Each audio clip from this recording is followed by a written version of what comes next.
हाय, मेरा नाम शान्या है और मैं बिहार से हूँ। तो आज मैं आपसे अपनी एक जर्नी शेयर करना चाहती हूँ। ये मेरा थर्ड अटैम्प्ट और थर्ड ड्रॉप था। मैंने जब 10th किया था तो मैं एक स्मॉल टाउन से हूँ और वहाँ के डिस्ट्रिक्ट भागलपुर होता है, जो बिहार के होंगे उन्हें पता होगा। तो मैंने वहाँ से अपना 11th-12th किया। तो वो इंस्टीट्यूट जस्ट न्यू न्यू खुला ही था जब मैंने एडमिशन कराया था। तो टीचर्स बहुत चेंज होते थे, अच्छे से पढ़ाई नहीं होती थी वहाँ। तो मुझे लगता है कि मेरा 11th पूरा इसी चीज़ में चला गया कि कौन से टीचर्स आ रहे हैं, कौन से टीचर्स जा रहे हैं, कौन फिजिक्स पढ़ा रहा, कोई केमिस्ट्री पढ़ा रहा। फिर हमेशा टीचर्स चेंज होते रहते थे, जिस वजह से मेरा 11th पूरा ख़त्म हो गया, मतलब पूरा बर्बाद हो गया। And after the 11th half year जब ख़त्म हो गया था 12th का भी, तो उस वक्त तक भी मैंने कुछ नहीं पढ़ा था। कुछ चैप्टर्स बस बायो के पढ़ाया गया था और कुछ चैप्टर्स केमिस्ट्री के और फिज़िक्स के भी 1-2 चैप्टर्स उन्होंने पढ़ाया था, बाकी कुछ नहीं पढ़ाया था। और जब नवंबर में मैं घर आई तो मुझे लगा कि अगर मैं फिर वापस गई वहाँ तो शायद मैं 12th में फ़ेल कर जाऊँगी। तो मैं फिर घर पे ही शिफ्ट हो गई। लास्ट के 3 मंथ मैंने खुद से ही पढ़ा। केमिस्ट्री का ऑर्गेनिक एक मेजर पोर्शन है 12th का, तो मैंने वहाँ से स्टार्ट किया अपना। और मैंने वो चीज़ विशाल तिवारी सर से पढ़ा था, जो कि उस वक्त शायद अनअकैडमी में पढ़ाते थे या फिर यूट्यूब पे अनअकैडमी वाला वीडियो उनका प्रेजेंट था उस वक्त, ठीक है। तो उनसे मैंने अपना ऑर्गेनिक किया और फिज़िक्स मैंने अलग पांडे सर का किया। और भी जो कुछ चैप्टर्स और थे केमिस्ट्री के, वो भी मैंने अलग सर से ही किया था। और बाकी के बायोलॉजी मैंने खुद से रीडिंग करके गई थी एग्ज़ाम देने के लिए। 3 महीने मैंने बहुत मेहनत किया और जनवरी के लास्ट तक मैंने बस पढ़ा था और फिर 15 दिन मैंने PYQs या सैम्पल पेपर्स सॉल्व किए थे, ठीक है। और मेरे 12th में 82% मार्क्स आए थे। ये मेरे लिए बहुत सफिशिएंट मार्क्स था, क्योंकि जहाँ मैं ये सोचती थी कि मैं फ़ेल हो जाऊँगी, वहाँ मैंने 80% क्रॉस कर लिया। तो मेरे लिए बहुत बहुत बहुत अच्छा अचीवमेंट था मेरे लिए एक। एंड देन उसके बाद फिर मैंने सोचा कि एक ड्रॉप लेते हैं और नीट का एक बार तैयारी करके देखते हैं, अगर हो गया तो ठीक है, नहीं तो फिर छोड़ दूँगी। ऐसा करके मैंने सोच कर एक ड्रॉप लिया। और मैं बिहार का एक सिटी है पटना, जो बिहार के होंगे शायद वो जानते होंगे। तो वहाँ पे एक इंस्टीट्यूट है गोल, मैंने गोल में एडमिशन कराया टारगेट बैच में। वहाँ 2-3 तरह के बैच होते हैं। तो मैंने टारगेट में एडमिशन कराया, जो कि ड्रॉपर्स के लिए होता है। जब मैं वहाँ गई तो मुझे 1-2 महीना ये समझने में लग गया कि मैं पढ़ूँ कैसे वहाँ पे, है ना। और फिर जब टेस्ट होने लगे, तो जब 720 नंबर का टेस्ट हुआ था, पहली बार मैंने अपनी लाइफ में 720 नंबर का टेस्ट दिया था, जिसमें मेरे मैक्सिमम क्वेश्चन छूट गए थे, ठीक है। और फिर मुझे स्टार्टिंग में ये नहीं समझ आता था कि मुझे फिज़िक्स कैसे पढ़ना है, केमिस्ट्री कैसे पढ़ना है। और सही बताऊँ तो स्टार्टिंग में मुझे कुछ समझ ही नहीं आता था, एकदम हवा में सारी बात सर के हवा में जाती थी। फिर उसके बाद वही करती थी कि जो क्लास में समझ नहीं आता था वो मैं ऑनलाइन आके समझने का कोशिश करती थी उस चीज़ों को। फिर उसके बाद ऑनलाइन में वही अलग सर से मैं फिज़िक्स किया करती थी। और ऑर्गेनिक के लिए मैं विशाल तिवारी सर को ही देखा करती थी। और फिर कुछ जो चैप्टर्स बच जाते थे वो अलग सर से ही देखा करती थी। केमिस्ट्री के भी जो कुछ चैप्टर्स बच जाते थे। फिर उसके बाद बायो मैं रितु रैतवाल मैम से करती थी, वो बहुत अच्छा पढ़ाती हैं, तो मैं बायो उनसे ही किया करती थी। और फिर मेरा रूटीन ऐसा था कि मैं सुबह हमारा जो इंस्टीट्यूट का टाइमिंग था वो सुबह 8 बजे से 2 बजे तक रहता था। तो मुझे 7 या 7:30 बजे उठना रहता था। मैं उस वक्त उठती थी तैयार होकर, 8 बजे इंस्टीट्यूट चले जाती थी और 2 बजे वापस आने के बाद खाना पीना खाते खाते समय हो जाता था। फिर थोड़ा सा 15-20 मिनट रेस्ट करती थी और 3 बजे मैं फिर लाइब्रेरी के लिए निकल जाती थी। गोल में लाइब्रेरी भी है, लाइब्रेरी बोलो या फिर वो एक क्लासरूम देते हैं जहाँ पे आप सेल्फ स्टडी कर सको, है ना। तो मैं वहाँ जाके सेल्फ स्टडी किया करती थी। फिर 3 बजे से 8 बजे तक मैं सेल्फ स्टडी करती थी और 8 बजे मैं फिर हॉस्टल वापस आ जाती थी। फिर उसके बाद वही डिनर किया, मम्मी पापा से बात की। 10 बजे तक ये सब ख़त्म होने के बाद 10 बजे से 1 या रात के 2 बजे तक मैं पढ़ती थी। जैसा मन होता था कि हाँ, जब तक जो मैंने सोचा है वो मैं कंप्लीट कर पाई हूँ कि नहीं, उस तरीके से मैं 1 या 2 बजे तक, कभी कभी 3 भी बज जाता था। मेरा वो टाइमिंग पे डिपेंड नहीं करता था कि मैं कितने बजे तक पढ़ रही हूँ, मेरे पे ये डिपेंड करता था कि आज जो मैंने सोच रखा है कि मुझे ये कंप्लीट करना है, क्या मैं वो कर ली या नहीं की हूँ। फिर मैं जब भी सोती थी तो सुबह 7-7:30 बजे उठ जाती थी। अब जितने भी देर की नींद होती थी, थोड़ा सा तो सेक्रीफाइस करना ही पड़ेगा। फिर उसके बाद उठ के फिर वैसे ही नॉर्मल क्लास और वैसे, और ये चीज़ मेरा 1 साल तक कंटिन्यू बना रहा।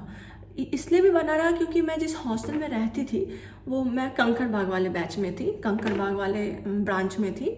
उसके बगल में एक हॉस्टल था, उसी हॉस्टल में मैं रहती थी। और जिस हॉस्टल में मैं रहती थी मेरे फ्लोर पे सारे बच्चे पढ़ने वाले थे, तो वो सभी सेम रूटीन फॉलो करते थे जैसा मैं फॉलो करती थी।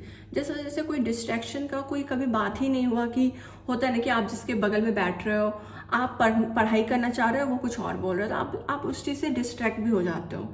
तो वो सब चीज़ से मैं बहुत बची हमेशा। और ये चीज़ आपके स्टडी के दौरान बहुत इंपॉर्टेंट होता है कि आप किन के बीच रह रहे हो, क्योंकि भीड़ इतना है कि हर तरीके के स्टूडेंट आपको मिलेंगे, बट आपको सेलेक्टिव वे में ही फ्रेंडशिप करना है, क्योंकि आप नीट करने आए हो ना, तो इस टाइप से, ठीक है। तो फिर फर्स्ट ड्रॉप के बाद मैंने फर्स्ट ड्रॉप में अपना 530 स्कोर किया। उसके बाद जब मैं घर आई तो पापा लोग सब खुश थे, अब मैं भी खुश थी कि जो 0 से स्टार्ट किया और फिर यहाँ तक पहुँच गए फर्स्ट अटेम्प्ट में ही, फर्स्ट एक ही साल में 11th-12th पढ़ के। तो मम्मी पापा को भी एक एक्सेप्ट मतलब वो बढ़ गया कि हाँ मेरी बेटी फर्स्ट अटेम्प्ट में ही इतना अच्छा कर ली तो सेकंड अटेम्प्ट में भी कर ही लेगी। और मेरे अंदर भी एक ऐसा आ गया कि मैंने भी मेहनत किया, तो 1 साल मेहनत की तो 1 साल और मेहनत कर लेते हैं तो हो ही जाएगा, ऐसा करके। तो फिर मैंने सेकेंड ईयर भी गोल में ही आकर पढ़ाई किया अचीवर्स वाले बैच में। अचीवर्स वाले बैच में क्या होता है ना, जिसके थोड़े अच्छे मार्क्स होते हैं ना वो अचीवर्स वाले बैच में जाते हैं, जो फर्स्ट ड्रॉप होता है वो टारगेट बैच में जाते हैं, गोल में ऐसा होता है। तो अचीवर्स बैच में मैं गई और फिर वहाँ भी वैसे ही मैंने पढ़ा। बस मैं सेल्फ स्टडी जो लाइब्रेरी होता था वो मैं कम जाया करती थी और रूम पे ज़्यादा पढ़ा करती थी उस टाइम पे। और मैंने अपना सेकंड ड्रॉप ही ऐसे स्टार्ट किया था कि एक कॉपी में मैंने लिखा कि कौन कौन सा टॉपिक मेरा वीक है। मैंने चैप्टर्स के नाम नहीं लिखे, जैसे थर्मोडायनेमिक्स है तो थर्मोडायनेमिक्स में कौन सा टॉपिक मेरा वीक है तो मैं वो लिखा करती थी अपने एक नोट्स में। और मुझे था कि हाँ मेरा ये टॉपिक मेरा कंप्लीट होना चाहिए। और इतने सारे वो टेस्ट करवाते हैं हर वीक में, अचीवर्स बैच में हर वीकली टेस्ट होता है, तो उससे मुझे पता चल जाता था कि कौन से टॉपिक से बार बार कौन से रिपीटेड क्वेश्चंस आ रहे हैं। तो वो क्वेश्चंस मेरे एकदम लाइन पे होना चाहिए कि हाँ अगर वो क्वेश्चन मुझे दोबारा दिखे तो मैं वो बना सकूँ। इस टाइप का मैं पढ़ती थी कि हर टॉपिक को लेकर पढ़ती थी। और हर एक कॉन्सेप्ट, एक होता है ना कि हम मेरे से भी वो गलती हुआ है कि जैसे टेस्ट देकर आए फिर उसके बाद देख लिए कि हाँ ये क्वेश्चन गलत है, तो ये वो क्वेश्चन बस मैं कॉपी में नोट कर लिया और कैसे कैसे बन रहा है वो बस देख लिया। ऐसे नहीं करना होता है। वो टॉपिक किस टॉपिक से आया है, वो टॉपिक मेरा वीक है इसलिए ये क्वेश्चन मेरा गलत हुआ है, तो वो टॉपिक को पहले स्ट्रॉन्ग करके उससे रिलेटेड किस टाइप के नीट में क्वेश्चंस आ सकते हैं उससे 2-3 क्वेश्चन बनाया, फिर वो टॉपिक को ख़त्म करते थे कि हाँ चलो ये टॉपिक अब ख़त्म हो चुका है, ये टॉपिक से अब नेक्स्ट टाइम जब भी टेस्ट में क्वेश्चन आएंगे तो मेरे से बन जाना चाहिए। और फिर से अगर गलत होते तो मुझे समझ आता था कि हाँ ये टॉपिक मेरा फिर से वीक रह गया, तो मैं वो टॉपिक को फिर से अच्छे से पढ़ा करती थी। यूट्यूब से मैं अपने सेकेंड ड्रॉप में यूट्यूब से ही MR सर का कभी वीडियो, उस वक्त तक MR सर भी अच्छे से आ गए थे, मतलब 25 से ही मैं MR सर को देखना शुरू की थी। MR सर को कभी देख लेती थी, कभी कभी जहाँ से कंटेंट मिलता था मैं देख लिया करती थी, जहाँ मुझे अच्छा लग रहा होता था, या फिजिक्स में केमिस्ट्री में जहाँ जो अच्छा लग रहा होता था बस मैं देख लिया करती थी, ठीक है। फिर उसके बाद मेरा सेकेंड अटैम्प्ट बहुत गंदा गया था ऑफकोर्स, क्योंकि 2025 में मैंने सब कर रखा था, मैंने बायो भी ठीक से कर रखा था, फिजिक्स भी एक एक चीज़ देख के जो चैप्टर मेरा छूटा था फर्स्ट ड्रॉप में, कुछ चैप्टर मैंने छोड़ भी रखा था, जैसे फ्लूइड रोटेशन वगैरह मैं छोड़ रखी थी, तो वो सबको भी मैंने इस ईयर सब अच्छे से कंप्लीट करा था। और फिर सब कुछ अच्छे से करने के बाद भी मेरा नहीं हुआ तो मैं बहुत ज़्यादा डिप्रेस्ड हो गई थी। वहाँ क्लासरूम में जाने के बाद, हॉल में बैठने के बाद मैं लिटरली रोने लगी थी। और फिर जब मैं हॉल से निकली, पापा मेरे आगे में ऐसे करके खड़े हैं, देख रहे हैं कि मेरी बेटी आ गई है, और फिर पापा को मैंने बीच रोड पर हक करके बहुत रोया है, बहुत ज़्यादा। उसके बाद खुद पे से एक भरोसा उठ गया कि इतना मेहनत होता है ना कि तुम अपना 100% दे दो फिर भी नहीं हो, तो दिमाग में आता है कि अब क्या करें, अब जब तुमने अपना 100% दे ही दिया तो अब क्या चाहिए, अब इसमें क्या चाहिए। तो ऐसे ही करके 2-3 दिन मैं रूम में ही बंद रहती थी। एक होता है ना कि बाहर निकलेंगे तो फिर किस टॉपिक पे बात करेंगे बाहर जाके। जो बच्चा पूरे साल भर सिर्फ फिजिक्स केमिस्ट्री बायो में घुसा रहा, वो अब बाहर निकलेगा, मम्मी पापा के बीच बैठेगा तो किस टॉपिक पे बात करेगा, क्या एक्सक्यूज़ देगा कि मैंने पढ़ा नहीं, क्या अच्छे से सर ने पढ़ाया नहीं, मतलब क्या एक्सक्यूज़ देंगे। ऐसा तो कुछ होता नहीं है। तो ये चीज़ मेरे दिमाग में बार बार चलता रहता था कि क्या बात करे नहीं करे। मतलब बहुत ज़्यादा डिप्रेस्ड हो गई थी 2-3 दिन। मैंने अपने पुराने वीडियो में भी बता रखा है कि कैसे कैसे मेरा मंथ बीता, और मैंने अपने नवंबर से अपना पढ़ाई स्टार्ट किया। मैंने तो स्टार्टिंग में सोच रखा था कि मैं नहीं करूँगी, अब मैं छोड़ दूँगी, मुझसे अब नहीं होगा, क्योंकि इससे ज़्यादा मैं क्या कर सकती हूँ। लेकिन फिर मैंने सोचा कि इतना मेहनत किया ही है तो फिर कुछ दिन और ही देख लेते हैं। तो नवंबर से मैंने अपना पढ़ाई स्टार्ट किया दोबारा, एंड जो मेरे पुराने अचीवर्स की मॉड्यूल्स थे उसी को मैंने बनाया था। लास्ट में हमारे मॉड्यूल्स में पहले एक्सरसाइज दिया रहता है, उसके बाद PYQs दिए रहते हैं, तो उसमें नीट के और जेई के दोनों के PYQs दिए रहते हैं। तो मैंने दोनों को बहुत अच्छे से करा, जेई और नीट के PYQs।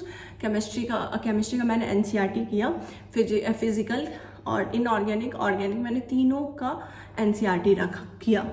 11th के जो फिजिकल के पोर्शन होते हैं उसका सारा नहीं किया, बट मैंने मैक्सिमम सारे थर्मोडायनामिक्स का मैंने NCERT किया। एटॉमिक स्ट्रक्चर भी मैंने एक बार देख ही लिया, मोल कॉन्सेप्ट भी मैंने देख ही लिया। मतलब फिजिकल के भी एक होता है ना कि आप इनऑर्गेनिक कर रहे हो, ऑर्गेनिक भी कर रहे हो, लेकिन फिजिकल छोड़ दे रहे हो। तो मैंने फिजिकल भी नहीं छोड़ा, मैंने फिजिकल भी NCERT से किया। ठीक है, मेरे पास मेनली देखो तो मेरे पास फिजिकल मतलब मेरे पास नोट्स नहीं थे, क्योंकि मैं हमेशा वन शॉट ही देखते आई हूँ शुरू से ही, क्योंकि उतना समय ही नहीं मिला, क्योंकि मुझे अपने फर्स्ट ड्रॉप और सेकेंड ड्रॉप में भी क्लासेस करनी होती थी, और वहाँ पे जो समझ नहीं आता था वो मैं देखा करती थी। तो उतना समय नहीं मिलता था कि मैं एक एक वीडियो देखकर उसका नोट्स बनाऊँ, इसलिए मैंने हमेशा शॉर्ट नोट्स देखा, और मैंने क्वेश्चन प्रैक्टिस ज़्यादा किया है अपने ड्रॉप ईयर में।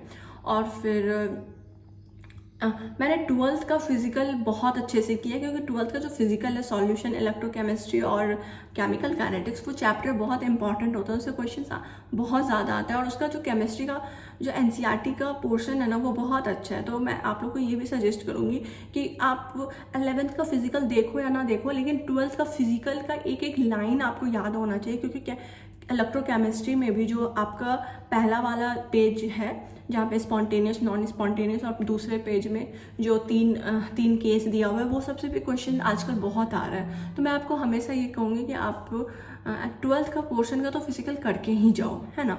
और ऑर्गेनिक में भी सारा क्वेश्चंस कर लो, बहुत ज़्यादा कन्वर्जन है उसमें, उसका भी NCERT कर लो। और फिज़िक्स के लिए तो मैंने अपना मॉड्यूल ही किया था। और हाँ, और जो क्वेश्चंस होते थे मैंने अपने थर्ड ड्रॉप में नीट प्रेप का टेस्ट सीरीज ले रखा था, और जो जनवरी से जो एलन मेजर्स आते हैं वो मैंने ले रखा था। ठीक है, लेकिन उसके अलावा भी जो टेलीग्राम पे आकाश और भी जो एलन के और भी बहुत सारे टेस्ट होते हैं वो सब भी आते थे, तो वहाँ से भी मैं उसको लेकर बनाया करती थी। तो मैं मेनली फिज़िक्स, जैसे आपको बताया ही है, मैं 90 क्वेश्चन साथ में बनाया करती थी। ठीक है, उससे क्या होता था, मैं क्वेश्चन भी ज़्यादा बना लेती तो कम समय में। उसको एनालिसिस करना बहुत ज़रूरी होता है कि आप कहाँ विक कर रहे हो। और मैंने थर्ड ड्रॉप में एक ईटूनीति नाम का एक ऐप है जिसमें मोहित गोयनका सर पढ़ाते हैं, वो बहुत अच्छा पढ़ाते हैं। मैं यही सोच रही थी कि मुझे वो फर्स्ट और सेकेंड ड्रॉप में क्यों नहीं मिले फिजिक्स के लिए। वो हर एक टॉपिक को बहुत अच्छे से समझाते हैं। ज़रूरी नहीं है कि आपको वो चैप्टर ही पूरा पढ़ना पड़ेगा, आपको कोई टॉपिक भी वीक है तो वो भी वो समझा देंगे, वो इतने अच्छे से पढ़ाते हैं। मैं आपको यही सजेस्ट करूँगी, एक बार उनका वीडियो देख लेना, आपको बहुत अच्छा लगेगा। ठीक है, तो मैंने ऐसे ही अपना पूरा फर्स्ट ड्रॉप, सेकेंड ड्रॉप और थर्ड ड्रॉप मैंने ऐसे ही अपना पढ़ा है। एंड फिर एट द एंड जो मैं एग्ज़ाम देने गई तो मेरे जो नीट हुआ था उसमें मेरे 617 नंबर बन रहे थे, और अभी रीनीट में मेरे 562 या फिर 566 कह लो, इतने मार्क्स बन रहे हैं। अब पता नहीं, अब रिज़ल्ट आने के बाद जो भी होगा देखा जाएगा आगे, बट मैंने अपना 100% दिया। तो मैं आपको यही कहूँगी कि आप कहीं भी कभी भी फॉल कर रहे हो तो ये मत सोचो कि नहीं होगा। आप चाहो तो कर सकते हो, आपको बस अपना मेहनत देना है, बाकी सब ऊपर वाले के हाथ में छोड़ देना है। और बाकी मिलते हैं आगे नेक्स्ट वीडियो में। बाय।